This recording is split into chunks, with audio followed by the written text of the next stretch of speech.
And we check in again with two people who've helped us keep up with the continuing crisis. Arjun Makhijani is an engineer specializing in nuclear fusion. He's the president of the Institute for Energy and Environmental Research.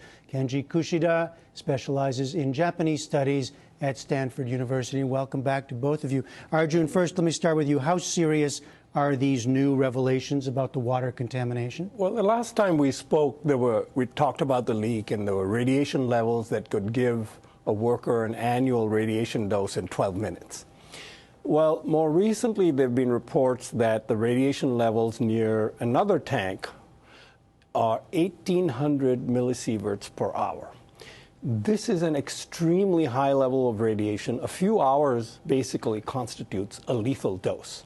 So now we're talking about radioactive contamination in these tanks, the liquid stored in these tanks, that are very highly radioactive. And so these leaks are extremely problematic for the workers and for management. And is this something they just discovered, or what suddenly causes the much more serious amount of levels? Well, the best I can understand from all the confusing information there's out there is the first measurement was done with an instrument that only went up to 100 millisieverts and maxed out. Yeah. So now they're making more measurements, and they're finding there are more contaminated spots and apparently more leaks. So I'm not quite clear what the company knows when, but the information is kind of dribbling out, and the government is clearly concerned that the situation is getting more out of control. Well, Kenji Kushida, you pick up on that because yes, there's the company and then there's the government. Clearly the government is stepping in with much more force now, right? Yeah, absolutely. Because the next election in 3 years is going to definitely reflect their response on this nuclear issue, because they're essentially a pro-nuclear party that just won a landslide election. And so if they can't credibly manage the operator's rescue efforts, and the operator, which clearly seems to be unable to deal with the worst parts of the situation, then the government is on the hook. But from the outside, it looks like this is taking a long time to get to even the kind of understanding of the contamination levels, that never mind getting to a lot of the more serious work that still needs to be done. What's the sense in Japan, as far as you can tell, about the levels of I don't know, desperation or urgency there? Yeah, well, similar to what we said last time, the operator's reputation and people's confidence in it, which was already at an all-time low, is now even lower. And after the government essentially de facto nationalized the operator about a year ago and replaced top management, people hoped that the ability of the operator to deal with some of these problems would have been enhanced. But some of the media reports coming from Japan are saying things like subcontractors are now leaking information that the tanks, 1,000 or so tanks that they put together in great haste under severe cost pressure from TEPCO, which was before it was nationalized, right after the disaster, they were put together with bolts, but not welded together. And so some of these subcontractors are saying, well, in the long run, even medium run, you'd expect them to start springing leaks. So clearly, the operator hasn't been on top of the situation, and people are getting fairly nervous about that. So, Arjun Makhijani, explain this idea of the ice wall. It sounds strange. How exactly would it work, and how much has it been tried before? Well, I don't know that an ice wall like this has been tried before.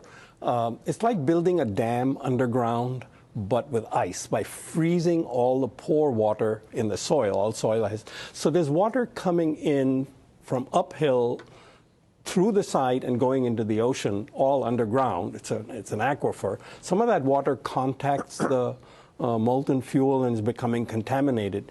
And they hope to freeze the soil basically with a giant freezing machine, just like your freezer at home. They put cooling coils in the soil, lots and lots of them. Takes an enormous amount of electricity, and they would freeze it. Of course, it contains the water behind it like a dam, but eventually it's going to overtop the dam, as it did before. They had another wall that they built. They chemically impregnated the soil to kind of solidify it, and that is what is overflowing into the sea 300 tons a day. So, well, so it's been done before, but not on this scale, you think? So, I mean, is it a, how would you describe it? Is it an experiment? Is it a kind of stab at something It is an experiment, Yeah. and I think it's a risky experiment, because if the power fails, just like when the power goes out with your refrigerator, everything will defrost in the freezer. So if this ice melts suddenly and it's blocking an enormous amount of contaminated water behind it, then you've got a problem. At the same time, the tanks are themselves something of a threat if there's another earthquake and this highly contaminated water gets into the ocean.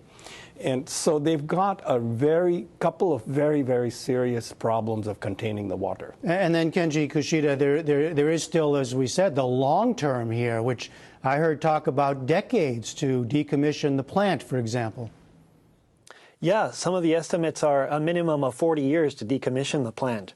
So this idea of frozen underground walls, a massive spending into innovative infrastructure projects can be a good thing, but when it's the last line of defense designed as a permanent solution to a almost seemingly intractable problem, I think the general public would be much more comforted if they saw several options out there rather than all the eggs being put into this potentially risky, unknown, and untested solution that may or may not work. You were talking about the politics earlier. Is there any uncertainty as to the will to stay with this for the decades that you're talking about?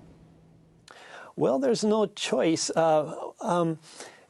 Given that the party is pro-nuclear and that they do not face elections for 3 years, their interest is definitely to do whatever possible, because if this gets truly out of hand in a much greater sense than now, then their heads will be on the chopping block in the next election.